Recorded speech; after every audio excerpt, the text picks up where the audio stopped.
Hey legends, how you doing? And this is Madness, and in this video, I'm reacting to another video from Rockotar, or video called "Why the Lion King is Overrated." I gotta hear this. I gotta hear this one. I want to hear his opinion. So, as and if you don't know, I reacted to it. I reacted to a previous video he made on Monsters University, which I liked very much. So let's check out this video. And hey, maybe he's right, maybe he's wrong. Let's check it out. Please comment, like, subscribe, share this video. Hope you enjoy it. React to my madness. Thank you so much for 97 subscribers as of the recording of this video. Let's do it. Oh, wait. Drop a like. You know, I'm probably the only person you'll ever see on the internet who not only doesn't have The Lion King as their favorite Disney movie of all time, It's not my favorite of all time either. but in which it doesn't even reach their top 10 of all time. Okay.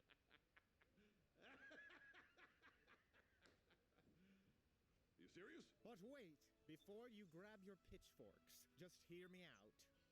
Top of Of the morning, course. Angry Mob! I don't think that The Lion King is a bad movie. That's not why I'm making this video. It's a perfectly fine Disney movie for the most part, and is in fact filled with several great scenes throughout. A couple of which are so good that I can't really argue with what people think about them, and their praise is indeed justified, such as Scar's Be Prepared song, Mufasa's death, and the scene where Rafiki teaches Simba a lesson and he sees the apparition of his father in the clouds. Truly some of the greatest scenes in Disney animation history there. But even those scenes aren't as amazing as the truly iconic Patreon and channel member Edward Parsons.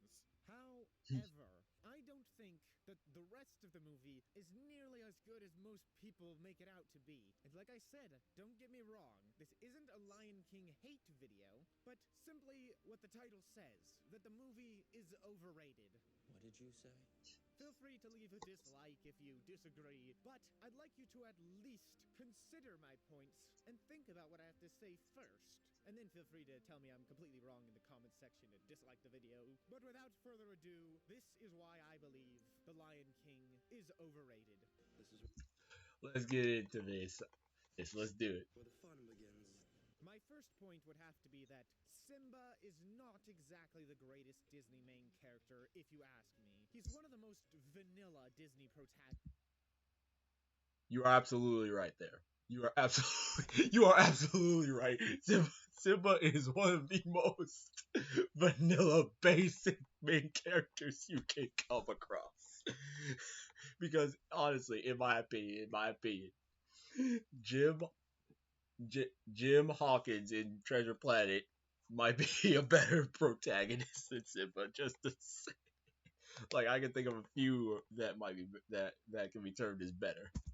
That we've ever gotten, in my personal opinion. There's almost nothing about his personality that stands out. Everything that has to do with him as a character is part of the story, not his personality. Like when he tries to be bold and gets himself into trouble, or runs away when Scar tricks him into thinking that he's responsible for Mufasa's death.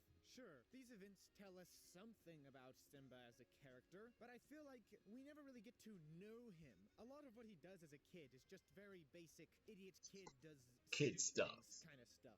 And then when he's an adult, he somehow becomes even more boring. They don't even go into that much depth with the whole storyline of him trying to reject his responsibilities, but I'll get more into that later. Overall, he's just not my favorite. Not bad, just kind of there. Another aspect of this movie that's actually quite vanilla is the writing. It's not actually that good. And I'm not talking about the plot per se, though there are a couple moments I'll get to, but more so just the dialogue and general writing in that sense.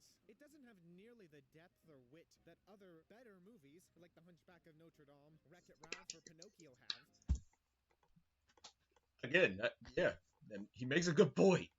He makes a good point. I mean, it's filled with basic lines like, "Oh no, not the baby boiler," and "tastes like chicken." And as I briefly mentioned, this does occasionally affect the story, such as the "I Can't Wait to Be King" song, in which Simba tries to get rid of Zazu. But if you think about it, it doesn't actually make any sense. Simba couldn't possibly have planned this distraction, or have known that a rhino would conveniently sit on top of Zazu at the end. Where do all these animals even come from? Why would he go through the trouble of telling them to meet up in this one place? That doesn't make any sense, so surely he didn't do that. It also makes even less sense once you consider the Lion King 1.5, where the only reason all the animals fell down on top of Zazu was because of Timon and Pumbaa, who obviously Simba hadn't even known yet at this point. So there's definitely no way that he could have told all of them.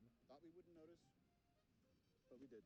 And I know what some of you are typing in the comments right now, that wasn't added until a later sequel movie. Yes, I do in fact know that. But it still doesn't make sense whether or not that exists. It just makes it make even less sense in retrospect now. So the only real reason that Simba would even bother singing this song in the first place is just to annoy Zazu. Which then begs the question, what is the point? What does this add to the story? Simba wants to annoy Zazu? Essentially, you could cut this entire scene and nothing would change about the movie. I mean, we already clearly know that Simba wants to be king. He doesn't have to sing a whole song about it. Maybe I'm being too harsh on True. this scene. I don't know. It just feels kind of pointless to me. And then there's the hyenas, who, if you ask me, are kind of lame villains who aren't even that funny. I mean, I get that they're kind of supposed That's blasphemy. That's blasphemy. to be stupid so that they can only win if Scar is leading them, but most of the time they just show up to ruin the dramatic, serious tone of the movie and make it a bit more lighthearted, but not entirely in a good way. I don't know, it's hard to explain.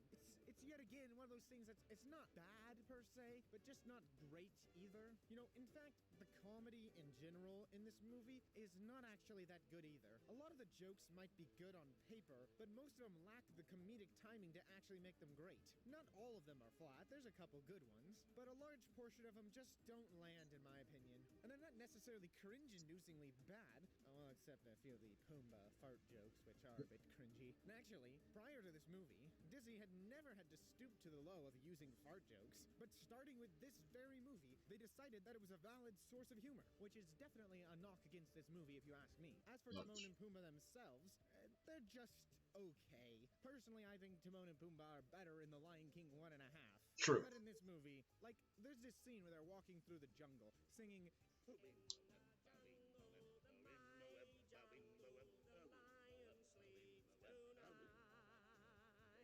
how do they know this song? Obviously, this is a pop culture reference, which there are actually quite a few in this movie. Which then begs the question, why do other Disney movies get criticized for having pop culture references? And this one doesn't. That's a good point. Wait, that's a good point. This movie, I never hear anyone complain about the pop culture references in the Lion King, but almost any other Disney movie makes a pop culture reference is criticized for it. But The Lion King gets away free. It's not like the pop culture references in this movie are so much better than the other Disney movies. Well, not better than Ralph Breaks the Internet's pop culture references. Oh, come on! But we don't talk about that movie, except that time that I did for 59 minutes. I need to watch this video. I need to see this video because I don't think it's an atrocity. It's not the best Disney movie, but where was I? They have a couple good moments, more so Timon than Pumbaa, but as mentioned with the comedy, you know, considering they're the comic relief characters, a lot of their jokes just don't land. And there are some jokes that almost land, like the scene where Timon is dead certain that the stars are actually fireflies. They're fireflies. Fireflies that got stuck up on that big bluish black thing. But then, they have to follow this up immediately with a fart joke relating to Pumbaa. Pumbaa, with you, everything's gas.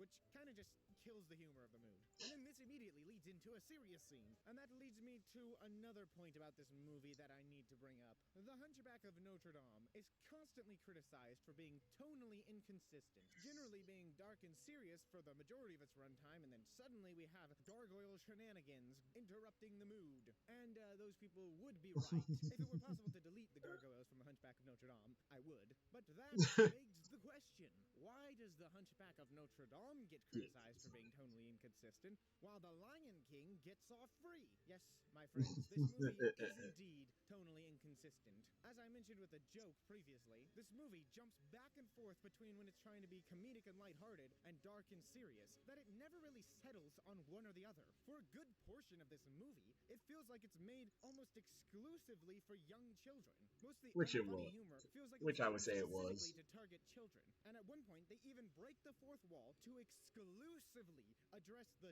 children, not the audience, but the children watching the movie.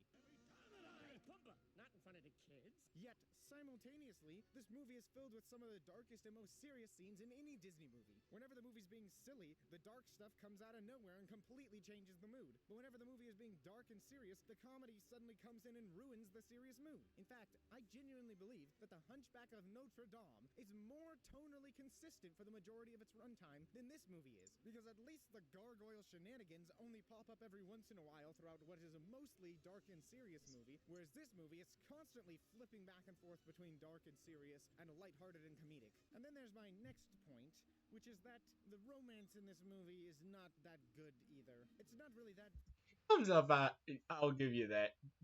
It comes out of no, kinda out of left field.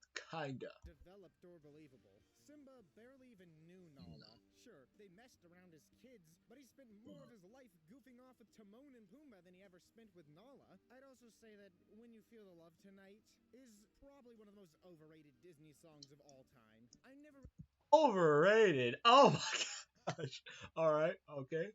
Alright. really Alright. understood why people liked it that much. Alright. It's a fine song, but I don't know whose idea it was to book into the song with Timon and Pumbaa segments. Not exactly the most romantic characters, and even the main song itself is just fine. There are significantly better love songs in Disney. I mean, the amount of praise this song gets is the amount of praise I would think a song like Now I See the Light from Tangled would get. You know, actually, a lot of the songs in this movie aren't as good as people say, except Be Prepared and Circle of Life, which are genuine masterpieces.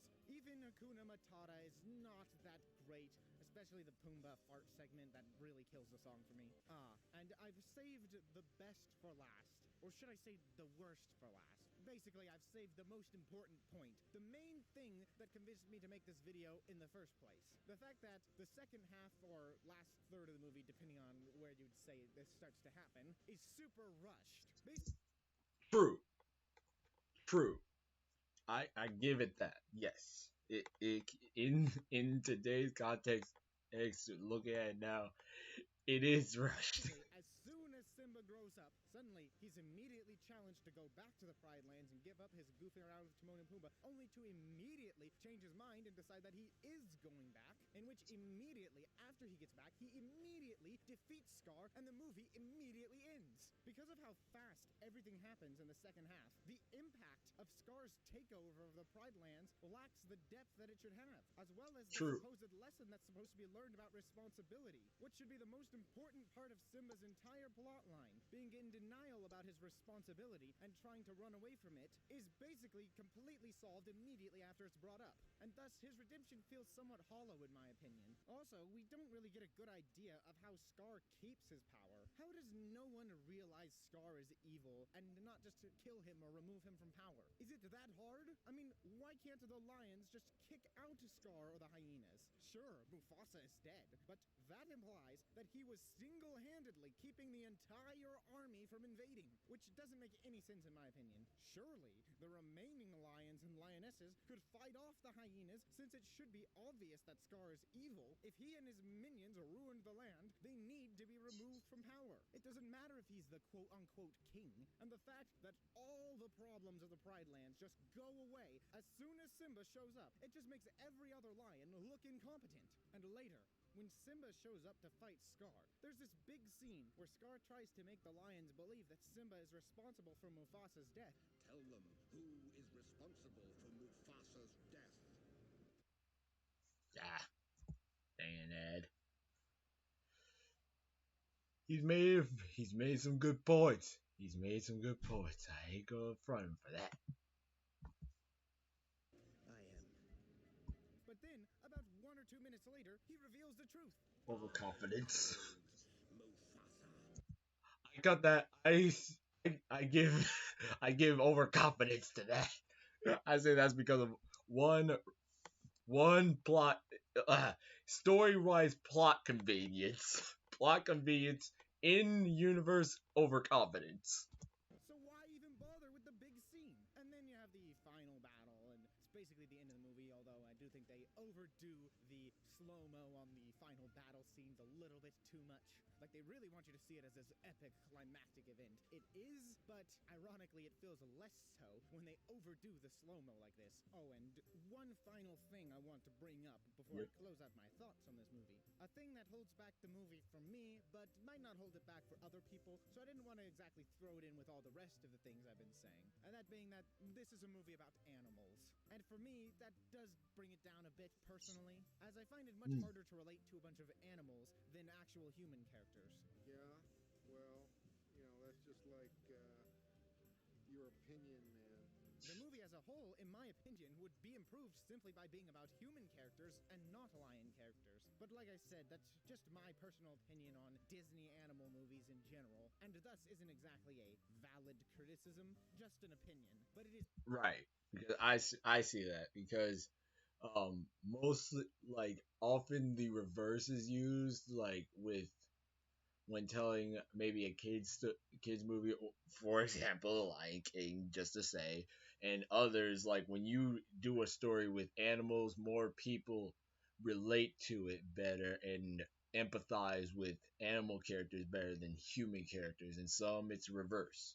is something that I had to bring up because it does add to why I think this movie is overrated for me personally. You see, The Lion King is a movie that I desperately want to like as much as everyone else does. I want to see it as this great masterpiece, but I just don't. If you ask me if this movie is a masterpiece, I would unfortunately have to say no, for the aforementioned reasons. It's still a good movie, at least in the better half of Disney's animation run, but it just isn't as good as everyone makes it out to be. In my opinion, of course. Well, I'd like to hear from all of you out there why you think this movie is a masterpiece, as I just don't quite get it. If you enjoyed this video, though, despite disagreeing with my opinion, or who knows, maybe you do agree, then leave a like. And if you extra liked this video, then maybe you could join my Patreon or become a channel member. And also another shout out to Edward Persons for joining my Patreon and becoming a channel member. But don't go just yet. I have other, much less controversial videos that you can check out, such as why I think Claude Frollo from The Hunchback of Notre Dame is the best Disney villain ever created. Or perhaps you could That's a check out valid one. any one of my other That's a Disney that's a animated valid videos claim. on this playlist right here. And most importantly of all, stay iconic. Okay, so overall, I'd say, is it overrated? No, it's a flawed masterpiece. It's a masterpiece, but it's a flawed one. It's a flawed masterpiece. That's what I'd say. So, so legends, how do you feel? Do you agree with these points? Do you disagree with these points? Please let me know, or let Rockotar know it on his video comment section. So likely after once I'm done recording this video, I'll drop a comment myself, help saying just so. I think that it's a flawed masterpiece, but a masterpiece nonetheless. Yes, but he made some very, very good points that I do agree with. So thank you guys so much for watching this video. Oh, thank you so much for 97 subscribers as of the recording of this video. Please comment, like, subscribe, share this video. Hope you enjoyed it.